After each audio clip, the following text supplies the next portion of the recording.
So I am the luckiest person in the world because I get to introduce not one of my Speakeasy co-hosts, but both of my Speakeasy co-hosts. So our next reader is Courtney Luk, and she has given us a setup where she tells us about her past and her present.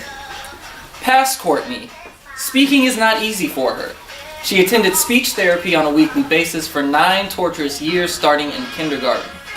The worst was when she had to put a feather in front of her mouth and make the feather move 10 times in a row by saying, "the." That sounds absolutely terrible. She had to make many attempts, none of which were successful. Her record was 9 until her speech therapist gave up. Let's hope for something happier. Present Courtney.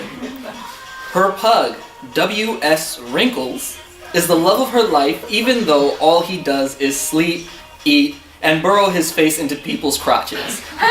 That sounds uncomfortable. Courtney got a crock pot on Black Friday, the appliance of her life, only second to the Vitamix that she'll never be able to afford. Crock pots are awesome. But she'll continue to leave her food processor next to her blender in hopes that a Vitamix knockoff will appear one morning. Ladies and gentlemen, Courtney Luk.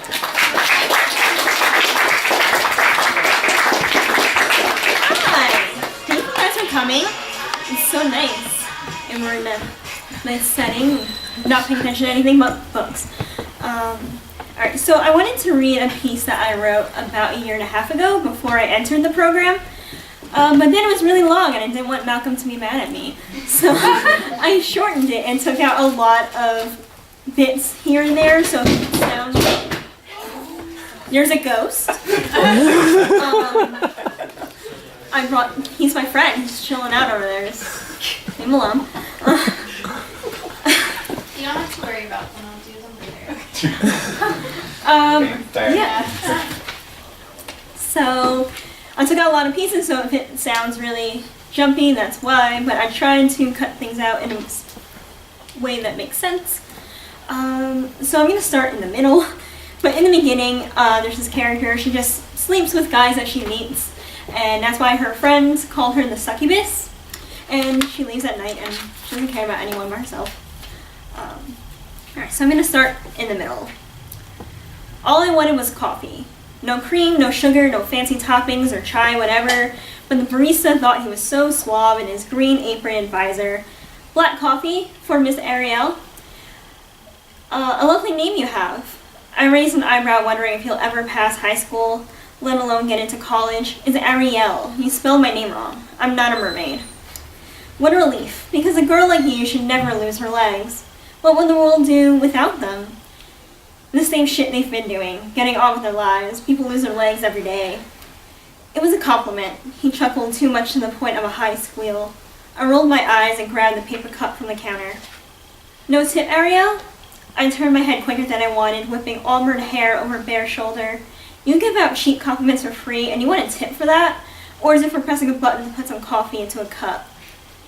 Kid didn't say anything as I walked through the door, wishing I'd worn long jeans or even 90s overalls, but the June weather demanded otherwise.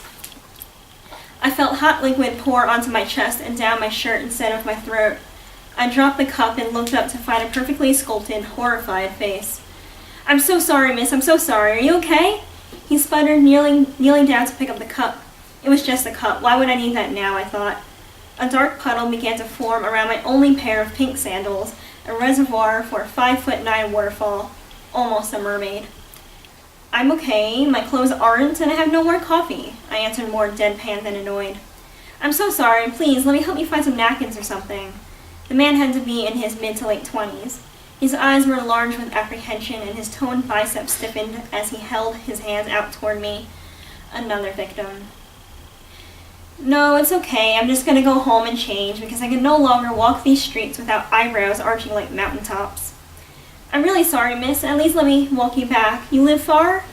If I did, would you still walk home or would you make an excuse like you lost your dog and have to go find him within a 3-block radius? His snicker was completely inappropriate for the situation. Coffee was outside my body rather than inside. I take the subway with you. It is my fault that you have to go home after all. You're clearly headed somewhere. As you are, I said, gesturing to his presence outdoors. A friend's place to help him move. I'll let him know I'll be late. I was looking forward to getting a vinyl, but I guess that will have to wait. So I'll take you home? Excuse me? He was quick. What? No, sorry, again. I meant that I'll walk you home so you're not alone when eyebrows look like mountains. He smiled, hands burrowing their way into his front pockets. You're lucky, I'm a couple blocks up. I pointed behind me. I wouldn't consider that lucky, you seem like good company. We started toward my apartment on Bleecker Street. How so? Well, you haven't freaked out at me for spilling warm coffee all over you.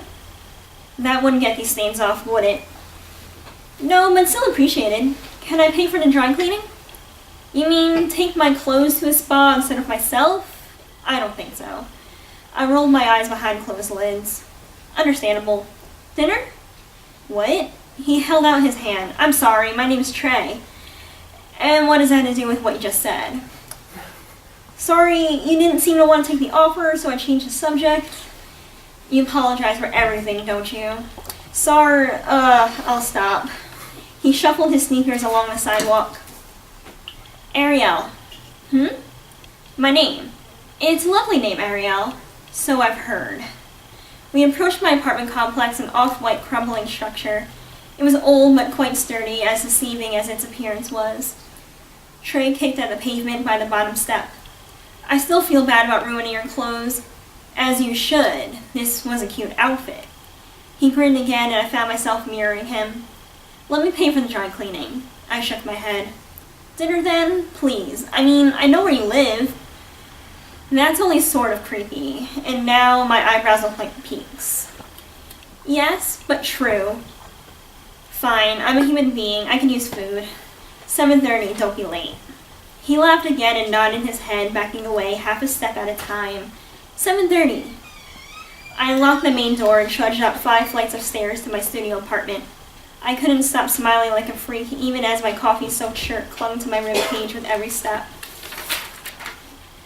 Reaching for the hem, I slid off the wet t-shirt and tossed it into the bathroom sink. Shorts and panties followed, and I stepped into the shower stall, allowing hot water to wash away cold coffee. The two mixed and slid down my thighs, leaving a clean slate of skin in its wake. How'd that coffee come out? We headed down the 5 flights. I don't know, I haven't tried yet. I see. Well, you look really nice, even without all that coffee. I couldn't help but laugh. He tried so hard to be funny. How did the move go? Good, put all his furniture in a U-Haul and drove it up to Queens. We did most of the packing the other day, so it's just the big things today. That's nice of you.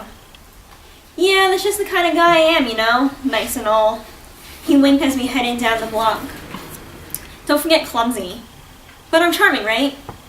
There was that sly snicker again. I don't know if I would use the word charming. Then what would you use? He focused on my face, the way the evening sun accented my features, enhanced by MAC powders and pink lipstick. Flawless. Not one streak out of place or shaky line. He held open the door to a hibachi sit-down restaurant. It was the best Japanese food in Manhattan, so it was always packed with families, groups of business partners and friends, and of course, couples. Even on a Tuesday night, almost every table was occupied. We were seated at a cozy table in the back corner, away from the flaming chaos that was the hibachi grill. We could hear uproars of oohs and ahs as the chef lit some onions on fire, lighting up that section of the restaurant. I peered over at the menu, at Trey. He had beautiful eyes, an earthy green with tiny flecks of brown. They were captivating, like I could see right into them. Each vein and the generous convexity of its shape, I knew not to stare too long or too intensely. Dinner wasn't anything special. We talked about how we made enough money to barely scrape by with increasing New York City rent, and what we did to forget about such issues. He was too enthused when I mentioned modeling. Trey was a corporate man, working his way up the ladder under the infamous glass ceiling. But he was also a volunteer fireman, and his saving lives was pretty sexy. He cared so much about people and protecting them, while I worked to have them fall to their knees. He didn't talk so highly of himself that I wanted to tear him down, and he didn't try that mysterious tactic. But Trey fell for my slight movements. Under exaggerated toss of hair over shoulder, smirk of the eyes, heavy rise and fall of chest, and delicate flexes of hands, simple gestures that made his eyes travel wherever I wanted.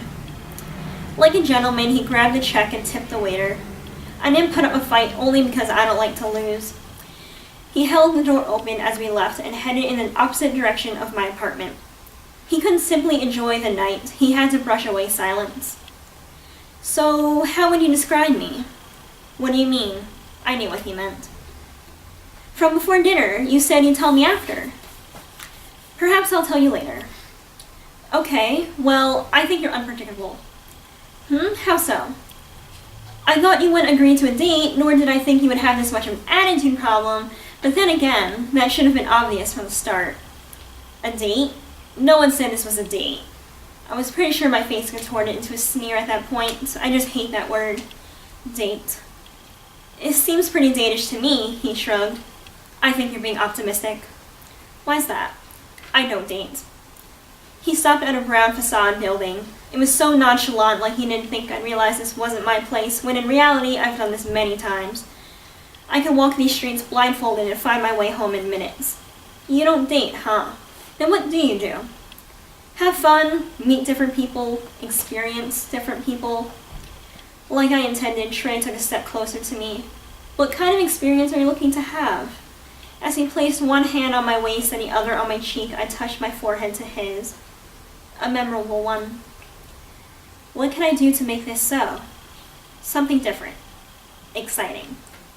What excites you, Ariel? He asked in a hoarse whisper, both arms around me now, his lips millimeters from mine. I was caught off guard by his question, and I dragged my tongue across my bottom lip, just missing his. No one had ever asked me that, and I didn't know the answer. Men themselves weren't exactly exciting in any way. Jumping into bed with them hadn't been thrilling or even fulfilling as of late. I'm not sure. I felt his breath on my neck. He was so close.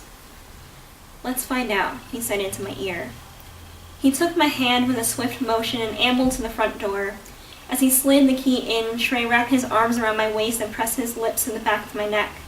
As his hair tickled my skin, I giggled like a teenager, a reaction foreign to me. I felt his teeth nip flesh when he opened the door. He lifted me from the floor before I could take another step and bounded up the stairs with my body in his arms. We kissed with a fervor I knew quite well, the seasoned passion of strangers seeking physical interaction. We made it to his apartment, but he didn't let me down to open the door. Instead, he leaned my back against it, and I wrapped my legs tighter around his torso. He jiggled the key into the lock and then carried me to the bed, but didn't plop me down as men usually did. He set me on my feet by the edge. Without parting our hungry lips, his hands found the smooth skin beneath my shirt. They glided over my hips as he enjoyed the feel of my muscles reacting to his touch. Not a word was said during our time together, the way I liked it. All the words we needed were in the way our bodies collided. I was right. He wasn't selfish. He waited for me to finish with him the only time that had ever happened. It felt natural to me in Trey's arms and underneath his frame. Even as we lay beside one another afterward, I slid closer to his warmth than I usually did. I fell asleep, my cheek on his rising and falling chest and his arm cradling me. The blanket covered both of us. When I woke around 3:30, I squinted to adjust to the darkness of the room. I could make out silhouettes of a TV, dresser, and table. Light danced between the blinds, and I could see an outline of the doorway. I turned to the man beside me. Trey, I recalled. I thought of my coffee-stained shirt soaking in my bathroom sink and his concerned expression when he bumped into me on the sidewalk. I thought of his insistence and his charm and how I haven't given him a word to describe him. My body didn't want to leave his, but I managed to swing my legs over the side of the mattress. I looked back at the man under the sheets, a handsome figure, one worthy of staying until morning, even in the shadows of night. I leaned over and kissed his cheek. With an ounce of hesitation, I pulled myself from the bed and gathered my clothes from the floor. An expert at dressing in the dark, I barely focused on how my limbs controlled the articles of clothing. Instead, I stared at Trey asleep. I didn't want to desert him. In fact, I wanted to see him again. But that wasn't me, nor could it ever be me. With my hand on the doorknob, I looked back once more. I could have crawled under the blanket, snuggled into his welcoming embrace, but I didn't. Dream about me, I whispered into the cool, thin air, and left him behind. Thank you.